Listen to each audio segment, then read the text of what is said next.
This is Dan Marrello, Senior Managing Director of Compass in New York City, and this is the Real Takk Podcast.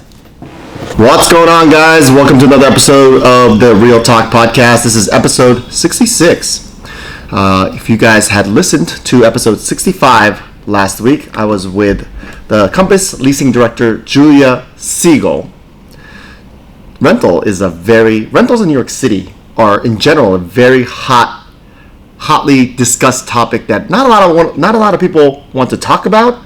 A lot of people can relate to. A lot of people end up talking about it. There's a lot of anger in the field. There's a lot of frustrations in the field. There's a lot of, on the landlord side, successes and failures in the field. The topic is highly discussed within our sales meetings, but because it's rentals, it doesn't get the light that it should, just because it's, well, from a business standpoint, it's not a big revenue generator for brokerages. That said, about 80% of New York City residents who live in Manhattan, they rent. The majority of the inventory for people that can live in New York City are rental properties. So we're going to dive back in on a part 2 segment of the rental market with Dan Marrello, who I'm about to introduce. But before we go there, make sure to check out episode 64 with one of my main contractors, Phil Garcia. If you like to dive into the world of general contracting and renovation work in Manhattan. And before that, episode 62, actually, my Adam Pure, I'm still reading the book, The Kings of New York, who is one of the editors of The Real Deal. The Kings of New York is a real estate focused book that was published by, The Real Deal helped publish this book, which talks about all the developers in New York City, all the players from Kent Swig, Harry Marrello, and even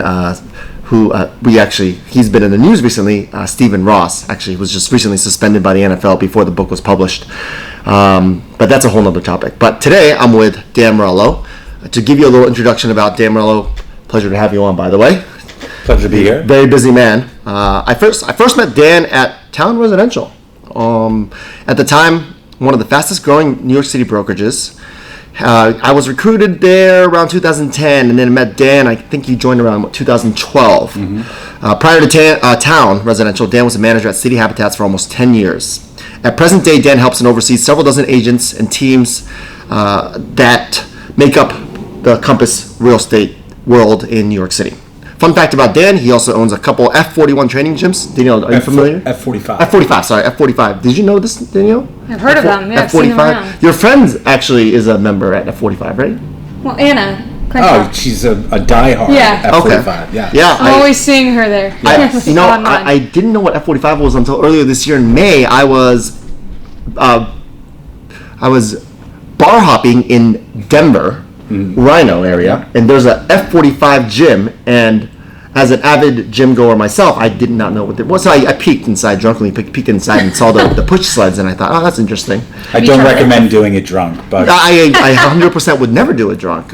But I did see the F45 gym, so that's interesting. I didn't know New York City had. You have 3 of them. 4 of them. 4 of them. Wow. Okay. You have one in Midtown East, one in Dumbo, one in the Lower East Side, and one in Flatiron. Very interesting. Is the I guess we'll talk about this just a minute. Is franchise fees pretty expensive for that, or? It depends on what you've negotiated at first, but and their model's changing a little bit, and depends on your franchise agreement. But at first, and as of right now, we're still locked into a flat fee with the potential of it going to a percentage of gross sales, which actually doesn't do well for us here in New York City because gross sales are high versus your actual cost of operating. Right. So that's in discussions. Okay. Great question. Interesting. Yeah, I've always looked at franchises as a really nice side business. Yeah. Does it take up a lot of your time as a this is your full-time gig as a real estate manager? It is. I could tell you, so we opened one a year for 4 years. Mm-hmm. And even during COVID 2020 when things were shut down? That was the only year we didn't open, but we did open one at the end of 2021. It takes a lot of time in the beginning because we didn't know what the hell we're doing. Yeah. Right. And now that we've done 4 of them and sort of built out scale and systems, we could probably open 4 more of them in the next 4 months if we wanted to. Wow, that's amazing. And because we have systems in place, you've hired the right people, and really the hardest part for us in New York City is finding the space. Finding the space for rent. Well, finding the space at the right economics. Does F45? Does it have to be in a retail space, or can it be upstairs? It can be upstairs, but the challenge is you deal with that as noise. Load bearing. Yeah. So like we don't 2 of our spaces. We have a tiny little entrance off the street, and then we go downstairs, which is ideal. Very. Because you're not dealing with any noise issues. The Orange Theory I attend every morning is also downstairs in the basement. Yeah. Mm-hmm. No windows, which is kind of dark, but I guess it's all right. As long as you have air circulation, you're getting fresh air, so you don't know what happens behind the scenes. Is when you're looking at the space, you're looking at all the venting. Yeah. How do you vent this outside? How do you get the fresh air inside?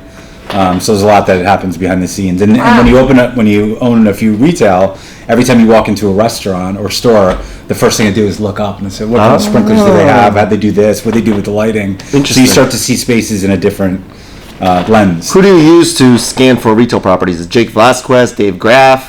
Shout out to my podcast. He's cornering me. So as a broker, I know it's probably bad. We don't really commit to anybody specifically. I mean, there's a guy that has done 2 of our 4 spaces.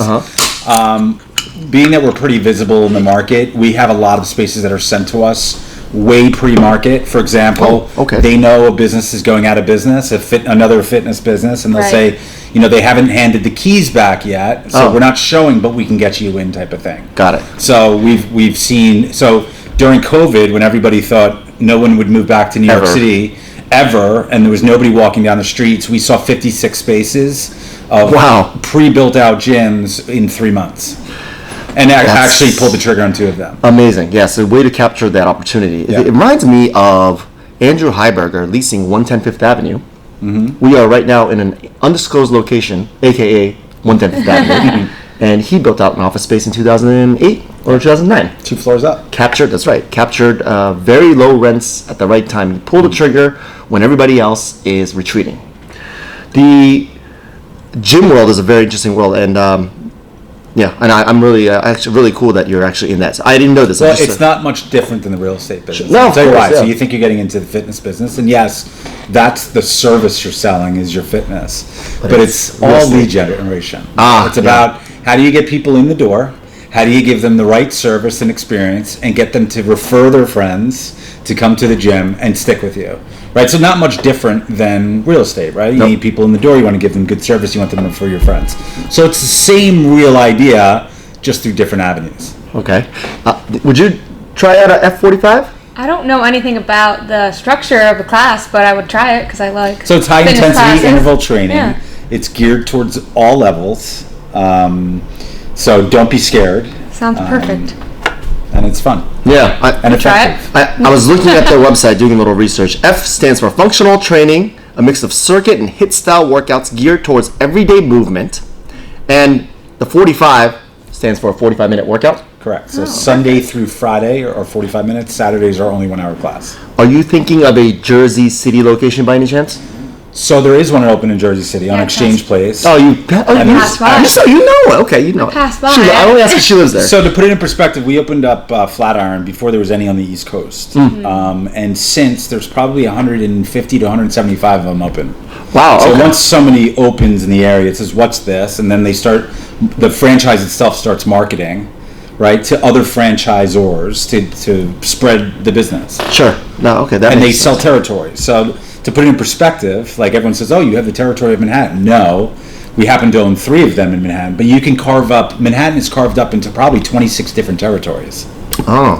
Like imagine there's 26 F45s, almost a Starbucks. It's like, yeah. So it's an Australian-based franchise, and in Australia, there's no more territories left.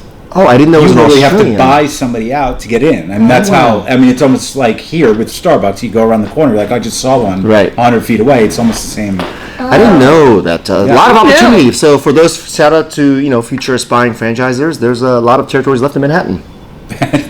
Don't come to my territory. because this is your full-time gig, how do you manage all that time to operate 4 franchises? And so I have 2 partners. One of them is my roommate from college, and then the other is his brother. So we know each other for 20-something years. We didn't have a rhythm in the first year, and we now finally have a rhythm. So I deal with a lot of the back ends. I deal with the vendors. I deal with the landlords. I deal with the contractors, the air conditioning units, everything I can deal with virtually, right? So my partner Luke, who played college football, is more into the workout itself. He's about the experience on the floor. And then I have my partner Jeff, who has an attorney background, deals with all of our legal contracts, all stuff like Very that. strong. So we all have our sort of lanes we stay in. So now we know someone comes at me with something, you got to speak to Jeff. You got to go to Luke with that. And then they're doing the same with me. Go to Dan with that. And then we also have a general manager. We have head trainers for each studio, and then we have trainers into there. Then we've got front desk staff. This is a whole nother podcast about franchises and running a franchise. So what they do, well, a lot of in. people are misconceived is that, it's easy, you just open up the doors. No way. Basically, they're giving you the business, right, which is for us the workout and the aesthetic, and we have to bring it to life, right, and we have to manage the whole process. Meaning, you own a business. The only thing you don't own is the thought or the invention of the workout. How many years did it take for you to become profitable? It depends on the location. Well, it depends on the location. Yeah, but for example, like our newest one that we opened in Midtown East, we opened the doors profitable. Wow. We got a good deal on it, so we had a decent amount of free rent, and just from experience, we knew like leading up to it. I mean, we had over 200 members, which is really good before we opened the doors. Wow. So we hit the ground profitable. That's really good. Where in Midtown East? 3rd Avenue, right? Yeah, 53rd and 3rd. Yeah. 54th and 3rd. It's right there. I mean, we have it's right by the Redemption Bar and Grill. It's on Second. But that was there used to be title boxing in that space. That's right. Yeah. That was open for 18 months. They closed the door during COVID, so we inherited a $2 million build out that we didn't have to spend. That's ideal. $100,000 of paint on the wall. In the 50s there, just from a real estate landscape perspective, I mean, there's not a lot of other gyms. Yeah, there's an Equinox on 54th and 2nd, but there's not a lot of other gym options. There's a Soul Cycle there. There's an Orange Theory. There's an Orange Theory there. But if you were a Murray Hill Midtown East resident, I mean, what kind of other if you like the hit train, like where else would you go? Well, it's kind of the perfect, in our eyes, it was the perfect balance of residential and commercial. Like, I mean, 3rd Avenue really divides that, right? Yeah, so you have it does. To the east Offices. is residential, and to the west is all Tons office. of offices. People that if you work Like the best of both worlds. if you work at the Lipstick Building or Bloomberg, I mean, there's really it's really kind of a no-brainer. I would much rather go there than the Crunch Fitness on 59th and 3rd. Downstairs. Okay, so let's dive into real estate. I know nothing about real estate. Switch gears. I know you don't. I'm going to switch gears. I want to give me one. We're going to do this. It's a kind of a quick session here of short word answers. 1 to 2 words. 3 if you have to. Put your vocabulary hat on. I know you're good at that also. And give me your first initial thoughts of these words that I will about to say. Okay, cue music, game show music. Okay, TikTok and Instagram. Very effective. 2022 New York City rental market. Insane. Real estate reality television. False. That's good. Town residential. Interesting. Andrew Heiberger. Brilliant. Rent control and rent stabilization. Dwindling. Citi Habitats. Stepping stone. Limited listings, limited exclusives. BS. That's good. Open listings. Rat race. Street Easy. Enemy. Street Easy Pro or Neighborhood Expert Program via Street Easy. Necessary evil. Inflation. Real. Cryptocurrency. Confusing. Bonus. Gordon Golub. Mentor. Gary Mallon. Ex-boss. That's it. Barbara Corcoran. Pioneer. Rob Refkin. Wow. I hate to use the same word. Brilliant as well. I'm trying to think of another word. Brilliant. Okay. Yeah. Brilliant. Warm-up questions. Just a few sentences each. Yeah. This is not 1 or 2 words. You could just. We're gonna punch through all of these really quickly, but just a couple sentences. Keep it as short as possible, and then we'll go back and have some questions on your one-word answers. Where are you from, and what neighborhoods have you lived in New York City? Bergen County, New Jersey, where I'm from. Mm-hmm. I lived in Hell's Kitchen. I lived in Upper East Side. I lived in the West Village. I lived in Murray Hill. All Manhattan, huh? I don't live in Manhattan right now. Oh, okay. That's where I lived in Manhattan. Where are you living in now? I literally just bought a new development, Toll Brothers project out in New Jersey. Oh, okay, great. Yeah. Toll Brothers, man. I just moved in March, but you can learn a lot from Toll Brothers. I bet. Well, actually, maybe they've got a little system going on, which is interesting. Mm-hmm. Okay. Go-to restaurant in Brooklyn or Manhattan? I'm gonna say Campagnola on the Upper East Side. Oh, why is that? Authentic Italian, sort of under the radar. Mm-hmm. Where's it located? 73rd and 1st. Okay. It's right by J.G. Millen, huh? Yeah. Oh, 73rd and 1st. Oh, yeah. Okay, 73rd. Oh, yeah, on the southeast corner, there's an Italian restaurant there. I think it's mid-block, but it's on 1st. Oh, mid-block. On the east side of the street. Oh, okay. Got it. Campagnola. Okay. Check it out. I'll try to check it out. Is it? But you walk in there, like you're always sitting next to a celebrity or something like that, but no one's ever heard of it. It's because the middle of the block there is very quiet. Yeah, there's not a lot of traffic there. Oh, rest in peace, Session 73. Did you know it closed? Session 73. It closed recently. Yeah. Okay. What makes New York City the best city in your opinion? I think variety. My history. I lived in the city for 15 years. I moved out for 5, and I was bored as hell. Where'd you move out to? I moved out to Rockland County. Okay. There's the same handful of restaurants. Yep. And of the handful, only maybe 1 or 2 of them is good. And when I say good, it's comparatively speaking. And just the fact of here you can walk around the block, and it's great. It's interesting. There's people running around. There's a new store that opened. There's energy, and I feel like you don't get that anywhere else. No, agreed. Favorite New York City neighborhood and why? West Village. So I lived there for a quick stint in the middle of the pandemic. Literally June of 2020. I rented a short-term furnished on Bleecker in Grove and Bleecker. Why did you do that? Long story. But Grove and Bleecker, and I lived right outside this little cafe. And I still don't know the name of it, but I would walk out and just the tree-lined blocks and the quaintness of it, and it's like you've escaped New York with being in classic New York, if that makes any sense. It does, no, of course. That's why everybody loves the West Village. Who doesn't like the West Village? I haven't yet to meet one person that has ever said, I hated living in the West Village. Yeah. Unless it was like a divorce or separation. And you know what, prior, I was like, I don't really get it. Everyone's going to spend all this money living in the West Village, and I get it now. Yeah, this is it. Yeah. Yep, that's right. Do you have a role model in the real estate industry? Who and why? I hate to be cliche, but I would probably say Leonard Steinberg. I just think, there's a lot of egos in this business. 100%. There's a lot of, lie, cheat, and steal mentality type of thing, and he has none of that, and has been able to maintain a substantial business and be a top broker in the country. Yeah. No, I get it. That's just by holding a high level. That's a very cliche answer, standard, but that's always the right answer in my opinion as well.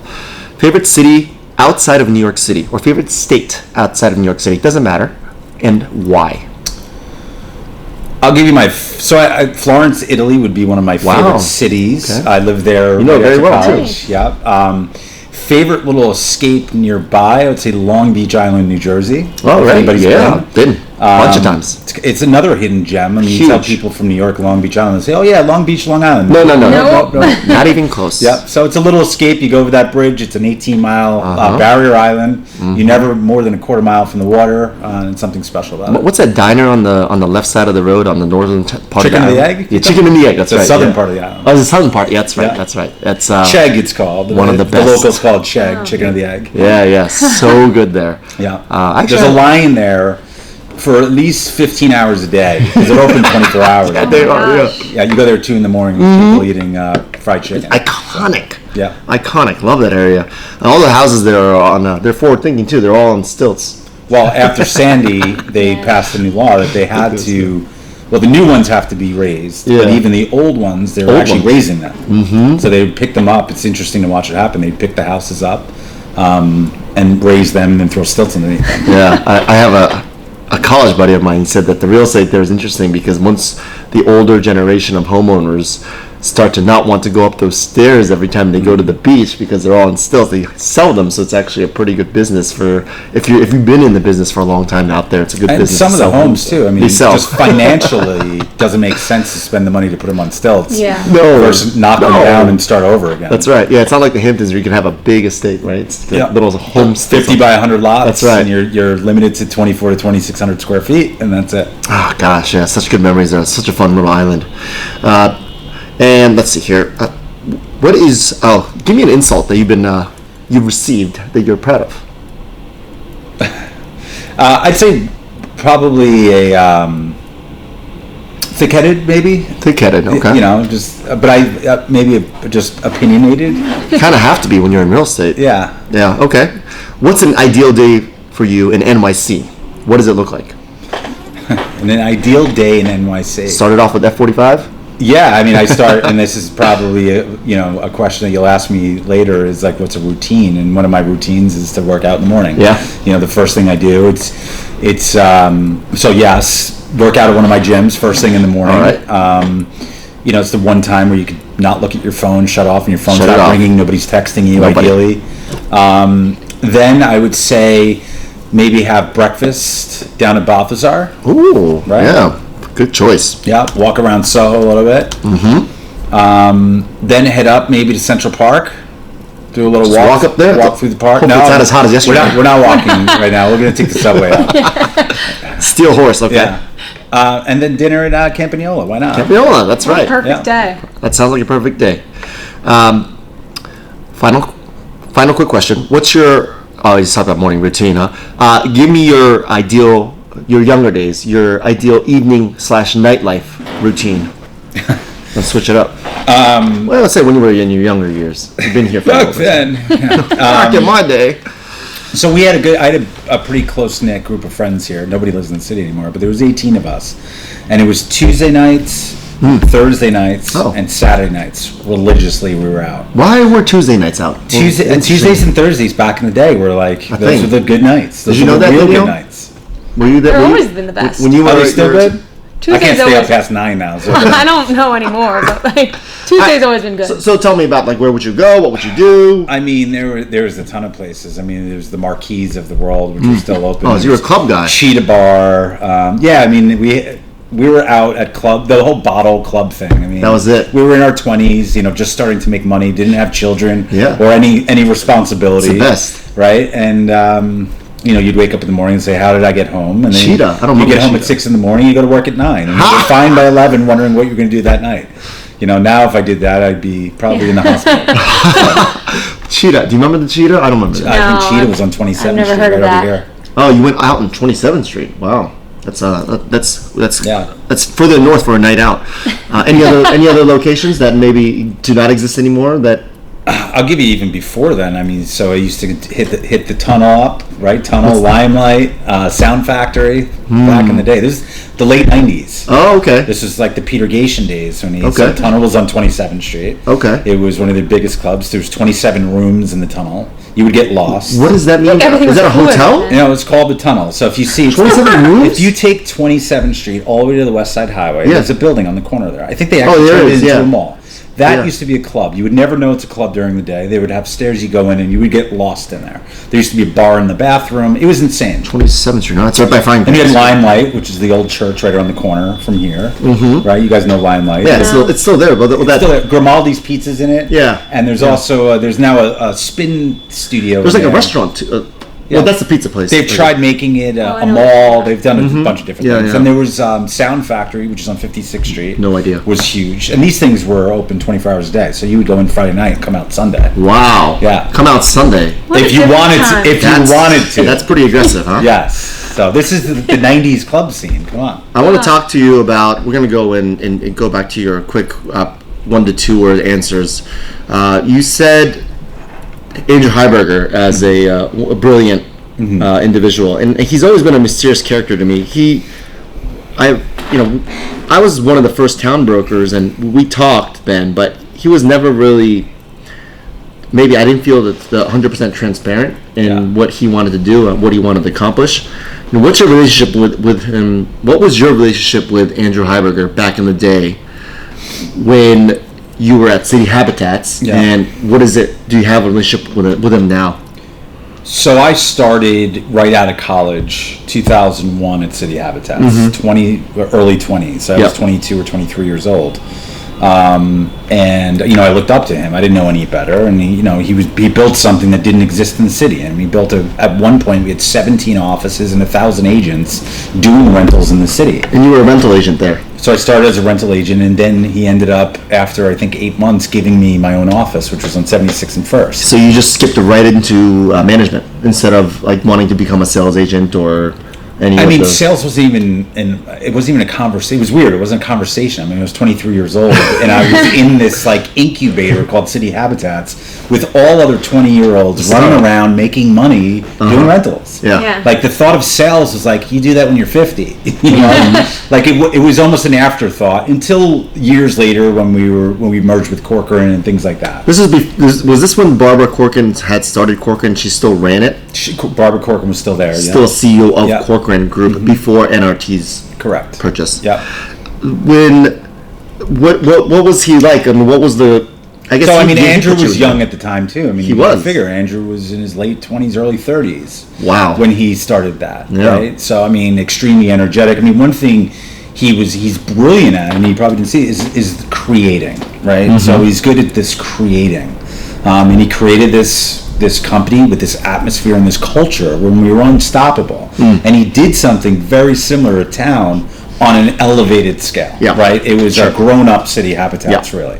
Right, and he quickly created this brand. At one point, there was people running in the door at town. Right, we couldn't do any wrong. Right, town. Right, right, and to do that so quickly, to battle the behemoths overnight. Yeah. To battle the behemoths of the Ellimans and the Corcorans of the world in this market was brilliant. Yeah. Right now, the demise of town, why that happened, is another story. Sure. Right, and then everyone wants to point the finger at different directions. Sure. But he built something amazing, right? Which is not easy to do.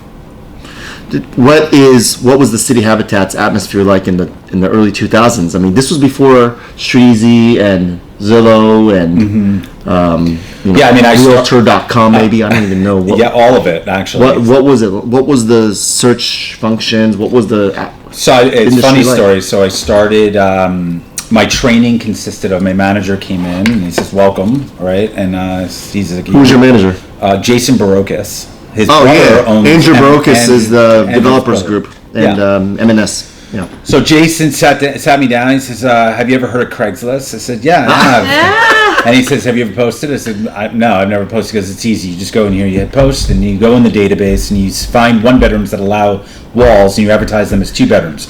When they call, you say this apartment's available. When would you like to see it? And then when they come in, you show them 4 apartments." And 4. That's the magic number. Yeah, just 4 apartments. 4? And I said, okay, that's it. So he put the ad up for me. And by the time I sat down at my desk, and I didn't have a computer on my desk, my phone rang, and I said, hello. Oh, he says, hi, I'm calling about the apartment. Is it a landline? I actually had a cell phone. I think it was a BlackBerry, probably. 2002 BlackBerry? Wow. So I think it was the Nokia days. Literally sat down, and by the time I left his desk, sat down, my phone rang, says, I'm calling about the 2-bedroom on whatever street. And I said, it's still available. Would you like to see it? He's like, I'm available today at 1. Great, to see you at 1 o'clock. And I was like, wow. right? So of course I go and show the apartment. The guy started yelling at me. This isn't a 2-bedroom. I said, well, you can put the wall up here, you can cut the kitchen in half, or whatever the case. The wall wasn't there already, right? Right. It was, so you had to build it. So I did this, and I'm like I understand why they're calling me. I said they're calling me because it's a really good deal, right? It's a good price. But I'm not personally going to run a business on lies. I just can't do it. Mm-hmm. So I said there's got to be another way of doing this. So I'm actually going to go into the database, and the database was a system called FileMaker. Okay. That it wasn't online. It was an actual application on your computer that you would go into. And every listing had a single page, and you click through the pages. Wow, that's wild. Yeah, so bedrooms that already have the walls up. Yeah. Right? And I'm going to really get to know the market, so I'm not going to base it off the lie. I know why they're calling me. It's a really good deal, but I'm actually going to find the deal.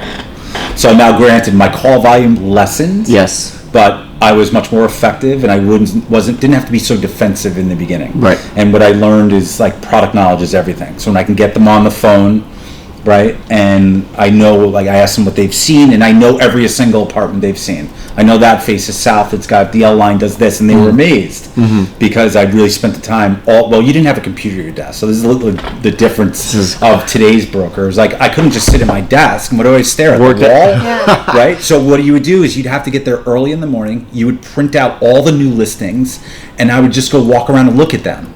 Right? You'd have you go see them. Just go see them. Yeah. In person.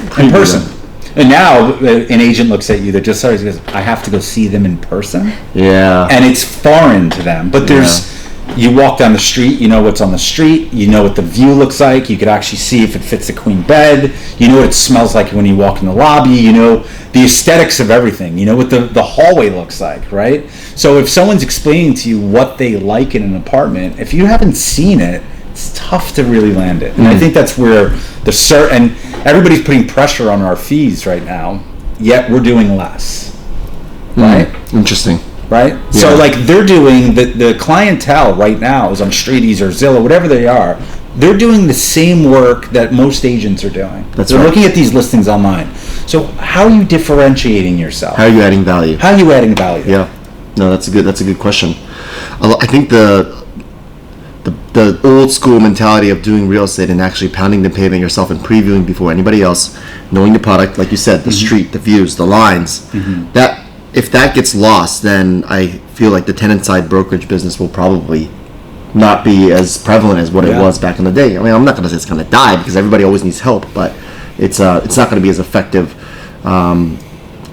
if you're a brand new agent. I even get nervous for the suburbs. We don't see it here in Manhattan, but I get nervous in the suburbs where those agents don't show their sales exclusives. Oh yeah, I don't get that. There's a lockbox. I don't get that either. Doesn't the buyer's agent just go? Just the buyer. But they don't know what the house. But they don't know how to show the house. Yeah. I remember when I bought my first house, the agent met with me probably because I was a direct. Oh, the only interesting. reason why she met me. Yeah. But she knew I was a young person coming out of the city. So guess what she showed me first? She had the music playing in the rocks in the back by the pool. Right. I literally didn't even need to see the house. I said, "This is it. There's a pool and there's a hot tub and there's music coming out of the rocks." Take my money. Sold. Right? Are you kidding me? This is the burbs. I did not even need to see the house. But she knew. Smart. And she showed the house perfectly. And then when I went to sell it through her, she never showed the house. And it drove me crazy. I said, I want you to do what you did with me. Yeah, do the same thing. Yes. I never got the lockbox situation. You also mentioned, what was interesting to me was you said limited listings and limited exclusives in New York City. You said that it doesn't really work. You don't like it. Why is that? And does it help the consumer? Does it help the client? Does it help the broker? Who's just to define the limited listing, you're saying an unwritten exclusive. For example, Managerian, BLDG, Solio Management. Those are more, I would say, open listings in my opinion. Well, right? Not everybody can get it. Not everybody can get into a Managerian listing. Yeah. I always found that fascinating. Well, it's funny if you look at that portfolio in particular. I mean, some of it's given as part of it. Like there was a sale of 888 888 Avenue, where part of the sale guaranteed listings for certain buildings to the owner of that company. Oh, right. So there was like a because Manhattan Connections is also something like that. They own the brokerage, so they want to make fees off of their own portfolio. So there was like an old school deal that it's a very old school mentality, and I want to know your thoughts on it. I mean, obviously, you managed offices that had accounts, those accounts where other brokerages did not. Coming from an agency called DJK Residential, do you know Phyllis Pesnick? Yeah, She's I a really, worked with her at one point. Oh, you lived with her? Worked. Oh, worked. Phyllis, She was a Citi Habitats manager too. Yeah, she worked at Citi. Yeah. But I remember starting off at her agency, and I said, "Well, I want to show these buildings," and she said, "Well, we don't have that account yet." Mm-hmm. And that was always the real estate promise, right? Yet, future. The industry is always sold on futures, but who does it help? BLDG, Solio. Does it help them, the client, to be privately limited exclusives? I don't think so. I think it's confusing. I think to the public it's confusing, right? Because you even have some buildings have some listings with someone and some listings with another. That's right. And you're getting two messages with two different marketing plans and just two different personalities. Like there's no, it's not uniform. Okay, so you don't like it because of that? Yeah, I think it's just confusing. Yeah. It's not only confusing to the consumer, it's confusing to the broker. Who do I go to? What do I do? We don't know. You don't know. Would you be open, if you were to give any advice, hypothetically, to a Robin Wolf of BLDG or, let's just say, the owner of Managed Train, would it be that? Just open it up? Have more transparency? What would it be? Or have one person handle your whole portfolio. That's right. Right? So I think there's two options when you're dealing with landlords of that size, right? You either build out in-house and you make sure everybody has your listings, right? And you deal with that one person and it's a uniform advertising. Or you hire a broker to do all of that and it goes through one funnel instead of multiple funnels. They have such good properties in such great locations, like Solio, like One Astor, for example, like iconic location. But it's so frustrating from an industry standpoint, isn't it? And it's gotten 100 times better with Solio. I mean, back in the day, you couldn't get. So I'll give you two. Tell me about this. Back in the day. Number one, you barely got their listings. You had to know somebody who knew about a listing in a building, and you would drop an application and a processing fee into a black door on 50-something Street, one of their buildings, right? And you would sit around and wait with zero communication until they got back to you. That could take one day. It could take 3 weeks. You would have no idea. I'll even go back to Pan Am Equities. As a broker, you're like nervous. You're anxious. You have to take meds and you have nothing, and you can't even report back to the client because you're like, I have no idea. I dropped your application in a black hole. Literally, that's what you did. And you were like hoping someone would call. And there was nobody to get in touch with it, so you just couldn't call. They would never wait for them. And then the other one was Pan Am, which was probably a little bit more organized and more fair. You would get the Pan Am Equities list faxed to you twice a day. That's right. You get one in the morning, one in the afternoon. It's like gold. And in between the morning and the afternoon, you would just hope to God it wasn't rented. And you would try to fax your application down there as soon as possible. And then Geraldine would call up and say, that one's rented. If it was after hours, you would bring your application at 8 o'clock in the morning to 1 Penn Plaza or 4 Penn Plaza, all the way at the bottom. And if there was multiple people in line, which there typically was, you would roll dice with Pan Am Equities to see who got the deal. And not only did you just drop the application, Pan Am Equities, you had to do the whole lease package, right? So you had to put the whole lease package together with rent and security. So a lot of times and then roll dice. So this is where it kind of goes into transition. But I think, and going back, this is where I said stepping stone for Citi Habitats. Like, you see a lot of good brokers in this industry right now, like I would say the Danny Davises of the world and stuff like that, who cut their teeth at Citi Habitats. Because it taught you a grit on, like, how to fish, right? How to survive, how to go get a deal done. I mean, literally, you're going to 4 Penn Plaza to roll dice to get your friend's apartment, or to get something happen, and making sure your clients went to the bank before it opened, and all this is before bank wires and stuff. That's right. Go to the bank. Certified check. You got to bring in a cashier's check. But it taught you a grit. It taught you how to hit the pavement and look at property, not online. But look at property, how to be aggressive, how to make relationships with the owners. Like, you'd have relationships with the owners and say, don't put this listing on the fact sheet this week. If you could let me run with it, because you just rented 2 of their apartments, right? So there was a lot of like that relationship building, knowing the right supers at Pan Am Equities who would give you the keys and make copies of the keys. Nobody had keys, right? But if you had keys, you got in first. I mean, you're really earning your 7.5% to 15% of the annualized rent as a tenant side agent doing that. I mean, it's a full contact sport. Yeah. Oh, it is. The rentals in New York City. Yeah. It still is right now in some respects, but it was a really, really complicated system, and I always had an interest in learning why that always was. And it's hard. I mean, can you explain the reason? What's the reason that Pan Am did that? It's because the volume of inquiries was too much. The phone calls were too much. The brokers were uneducated, and they were pissing off whoever was the point person at the landlord's office. They were right? a broker-run landlord. Yeah. All right. So if you were this is the difference. They function in their own world. Even if you were a tenant in their building, let's just call it, what is it, Jennifer Towers, Sure. or New York Towers. 330 39th Street. Yeah. So let's say you were in 6L and you found out 8L opened up upstairs. You would call them. They would say, get a broker. Yeah. You couldn't even move inside the building as a tenant. You got to go get a broker. You cannot do direct deals as a tenant. Yep. Same with Solio. Why is that? What's the benefit? Does it benefit the landlord a little bit? I don't know if it benefit. Well, I guess Reduce the in order stress? for you to handle that as an organization, you have to scale up, right? Mm-hmm. So what do you have to do? You got to go hire people to answer the phones all day. It's right? too much. You have to They don't wanna do You that, got to do maybe. all these admins, do all the leases and the riders and the back and forth, and I mean, you know, as a broker doing it, let alone all they did automatically is they had 10,000 brokers working for them without having to call it another 20 people. It's just a phenomenal world. The agency on West 72nd Street, when I interviewed for one of them, it was, I believe, Barak, the Israeli guy who used to be a Juilliard musician.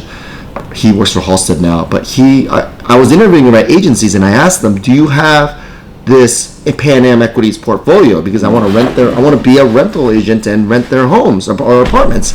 He said, no, but we are actually, I found this interesting. Next month, we have an audition to rent their to South Seaport or whatever, the most southern tip of Manhattan. Yeah. If we rent X amount of those apartments, then we get the entire portfolio. Yeah. I remember how excited that they sounded by that, and I was like, well, but aren't they doing a disservice by not just giving it to a lot of other agencies? Because I considered myself 10 years ago at the time a very good tenant-side agent, and I could rent these homes. I just need access to them. And they're like, no, we have to audition for it, and it just really just made no sense to me as an industry. But then again, I guess in the 90s and 2000s, and even when I joined the business in 2008, 2009, that was just the way it was. It's a different business. It's this old school New York. Yeah. Let's go into a couple of deep dives. We talked about your early days at Citi Habitats. Let's talk about town. What did you learn there throughout the years? How did you grow as a professional? What were some of your takeaways working with Andrew and, I know Gordon didn't join, but, you have other personalities like Wendy Maitland and, my manager, Itzy, who I still, I have a lot of respect for her. What were the years like for you? And then also, let's end with what were the last few days of town like for you? Let's back a little bit. Citi Habitats was, like I said, all rentals. Yeah. And it literally is when I hit year 7 there, when I had some of my friends start to turn and say, oh, I just bought an apartment. I didn't know you did sales, right? So then you heard that more and more, Sure. and it started to get at me, and the whole rental rat race was like, there's got to be a better way, And that's when I went over, and then Andrew approached me about coming to town.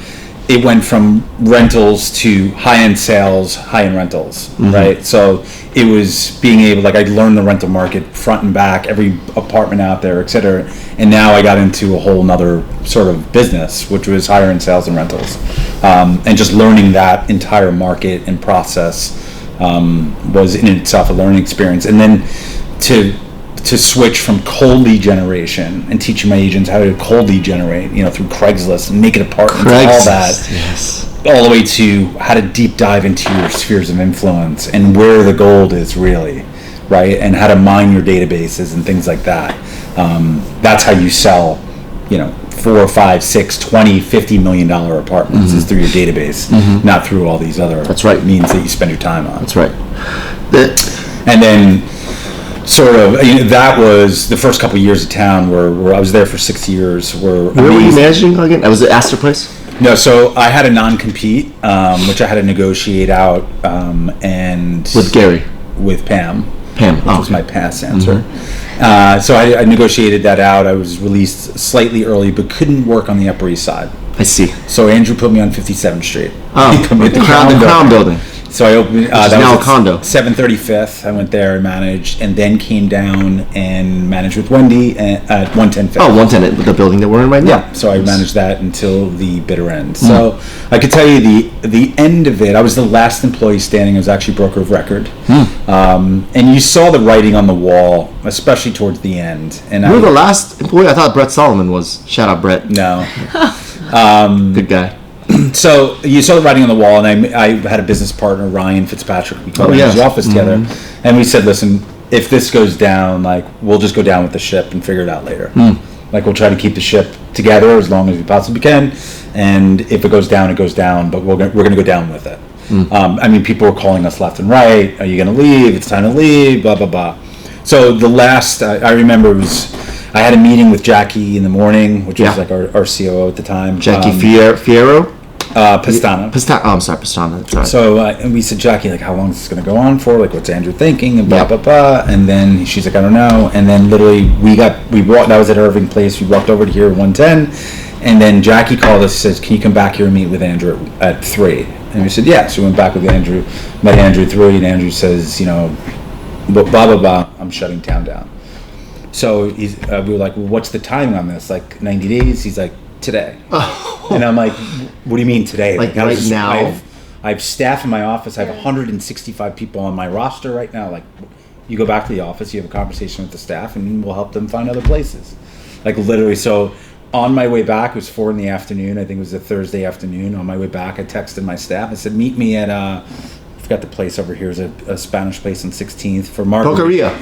Something like that, yeah. So meet here for margaritas. Yeah. Like, yay! I'm like, oh, great, yeah, margarita happy hour. Let's go. So we ordered a round of drinks. I said, you know, we've got some bad news. Unfortunately, today is all of our last days, and everybody started crying and this, that, and then I had to go back to the office after that. And anybody who's in the office, I literally said, come back to my office. Everybody come back to my office. In real estate, it's not really that much because people are probably out showing. There was a lot of people there. I mean, I literally had like 40 people in my office, like hysterical crying on a Thursday afternoon. And then it was... The brokers were crying too? Everybody... You know what the problem... Here's the craziest thing, and this, I think, speaks volumes of town. Like, there was people not getting paid at a point. Oh, right? We know. I have friends that had commission checks delayed for months. Yeah, and they still didn't want to leave.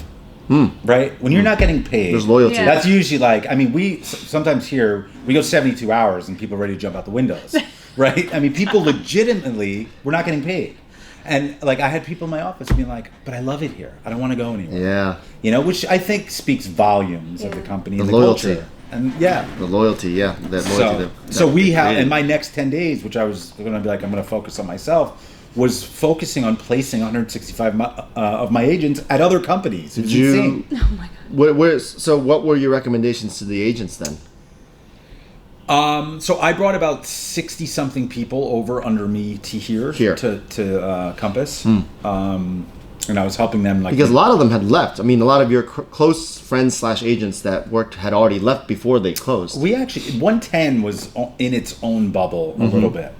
Like we had Steve Gold there, Dana Power. Oh yeah, like we had a nice crew there that was pretty solid. It was like the Esther places. There was a couple manager changes there, where a lot of people had left at some of the other offices. But 110, we were still going pretty strong. So what were you saying? Oh, you should go to Element. You should go whatever. You should go to Corcoran. You should go to Compass. Depending on the person. Yeah. Like what is most of the people went to Compass. Most, okay. Yeah. Shout out Sean Hughes, my good friend.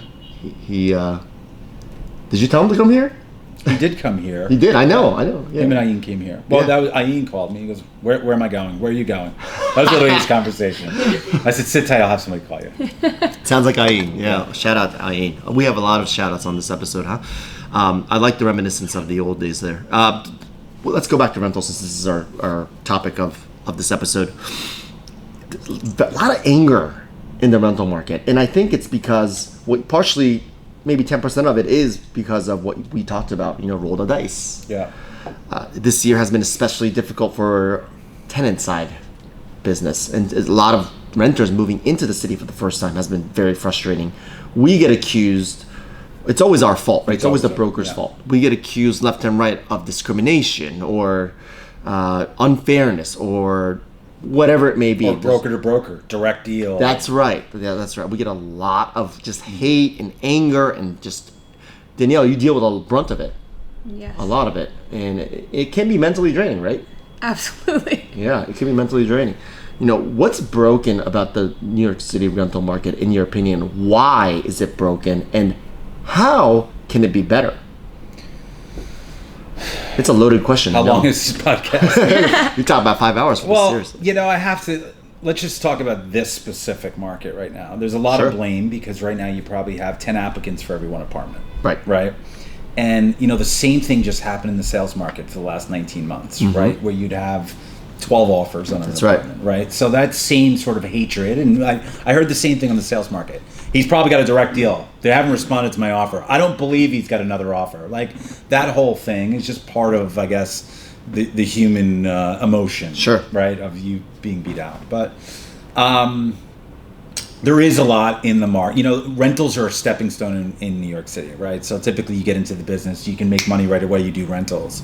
But unfortunately, ethics is not a focus on that. Right. Right? So there's still a lot of false advertising going on. Yeah. Right? There's still a lot of people that put their pocket before the client, where they are maybe chasing a direct deal, or they're not presenting all offers to owners because they want to keep their own deal or whatever the case is.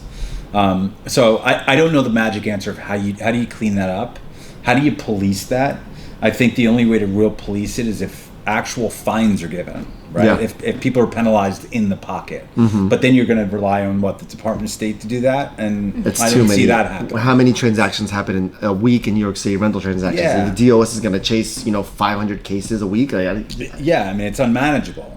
So as a renter moving, whether you already live in New York City or you're coming into Manhattan, how can these people navigate the rental world, whether with a broker or by themselves, without just being stressed? Or do they just have to have rich families and high-end jobs? Like, what's the solution here? Well,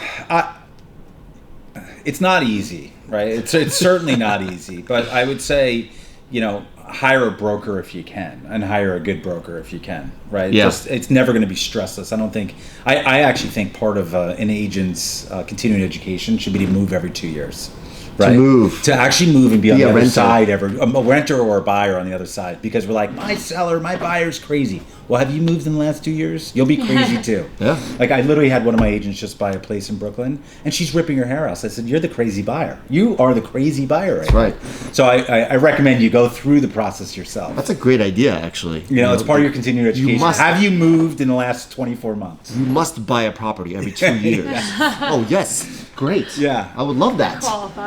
But hire a broker that knows what they're doing to navigate and deal with all the BS that happens, right? And who ideally can get you from A to Z as quickly as possible. Mm-hmm.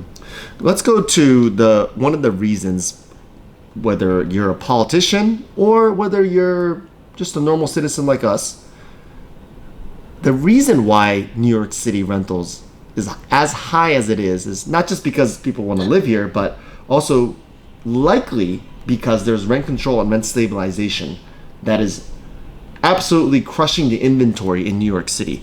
There was a study done by Value Penguin of the 3.191 million occupied housing units in New York City.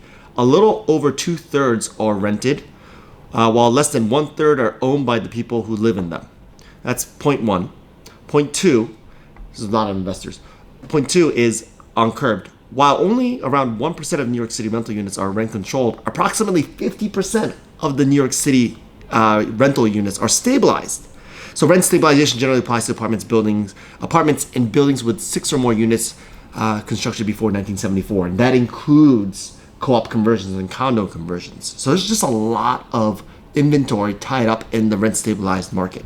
If maybe, I'm not saying 50%, but if more of these apartments were quote unquote deregulated as free market apartments, wouldn't that just increase the inventory all throughout Manhattan and lower on the aggregate the average rents? Yeah, I mean, just because there's more supply? It's supply and demand, but the question is, what do you do with the people living in them? That's right.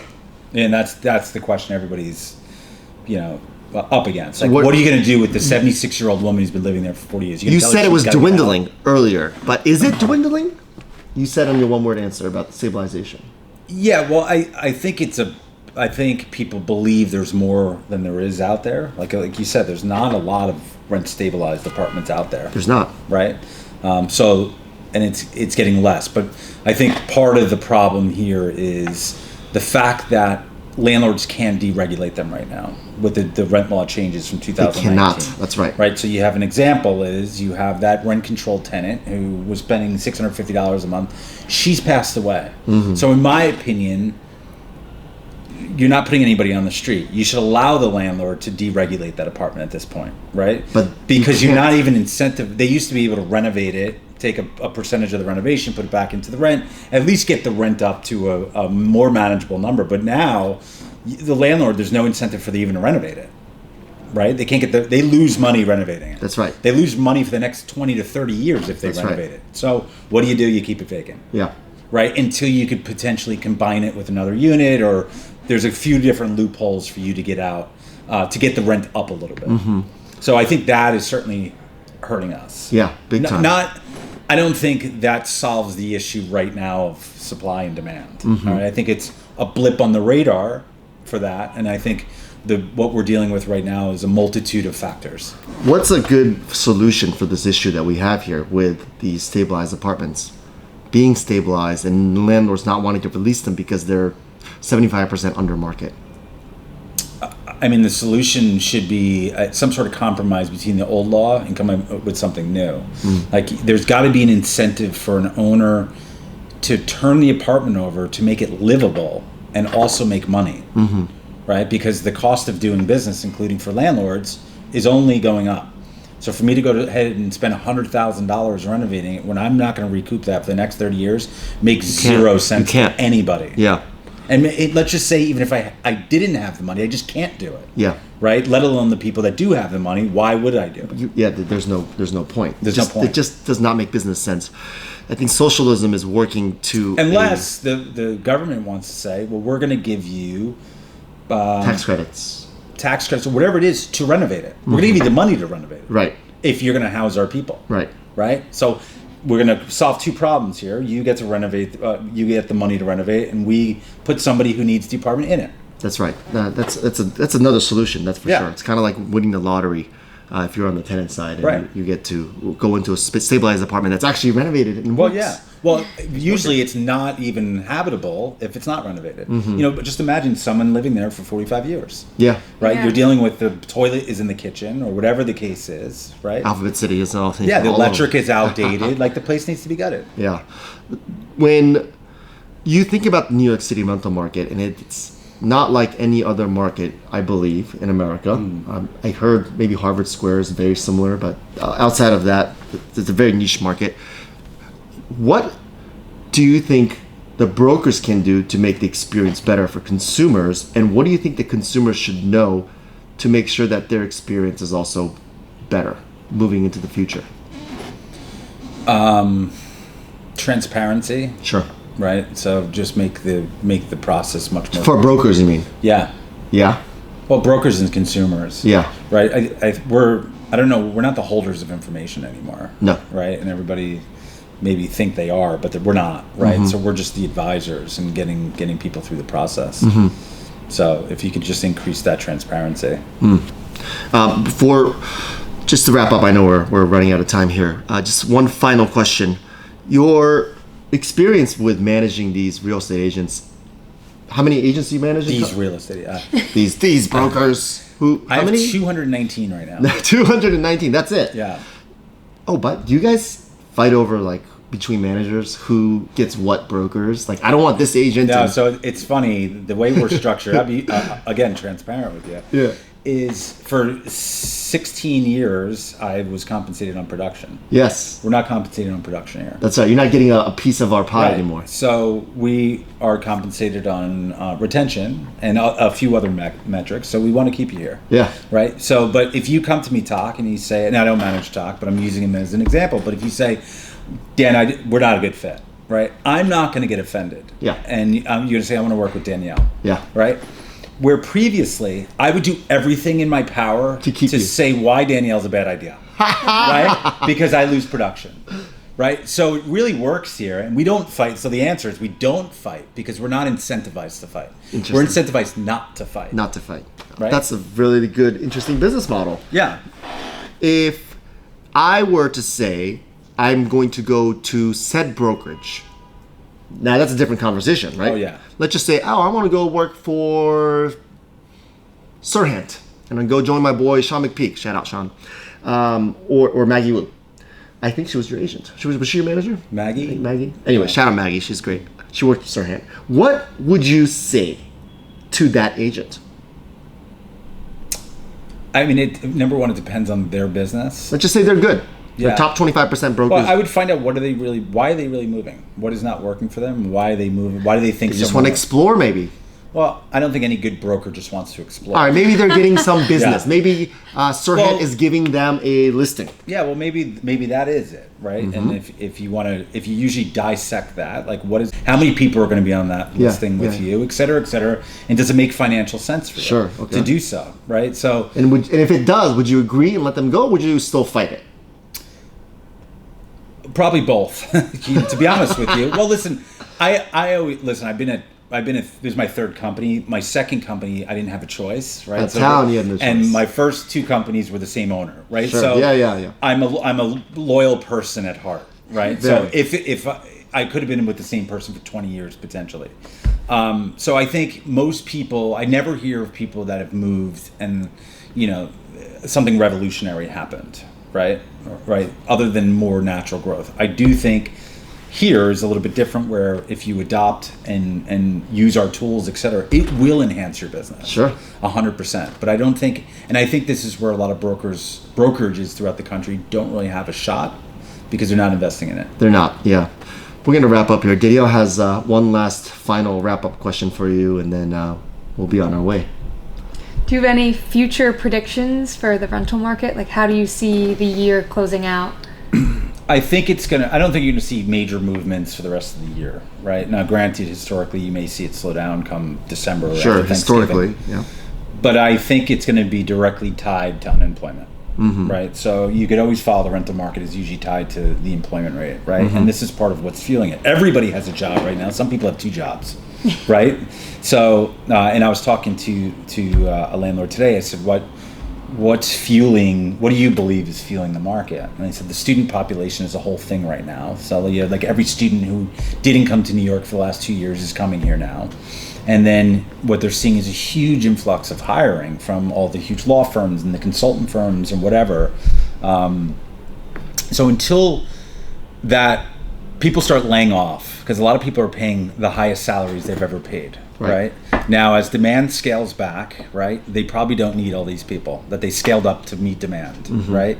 So you're going to lay off people, right? And as that unemployment ticks, people are not going to be able to afford the huge rents that they're paying right now. Right. So I think we will be dealing with, I hate to use the word apocalyptic, but we're going to be dealing with a lot of people walking away from leases. And I think the landlords at some point in the near future, in the next 12 to 24 months, don't quote me on it, but are going to have a problem with having to renegotiate their current tenants' deals, right? Because I think the market is going to shift. Right.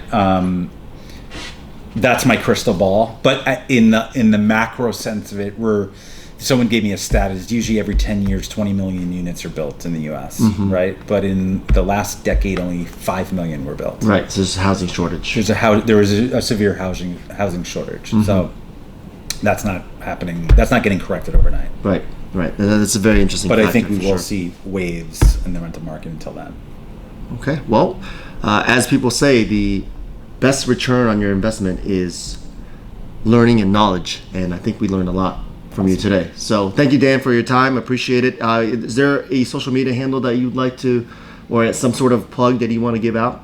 F45 training, as we spoke about for the first 20 minutes. Is that the handle you own, or no? So Marrello NYC is my Instagram handle. 2 R's and 2 L's. There we go. Marrello NYC, and you can see the studios right on my link tree there. That's awesome. Thank you, Dan, for your time. Appreciate it, and best of luck to all of us in dealing with the rental market for the rest of the year. God bless. Thank you. Much appreciated. Yeah. Awesome.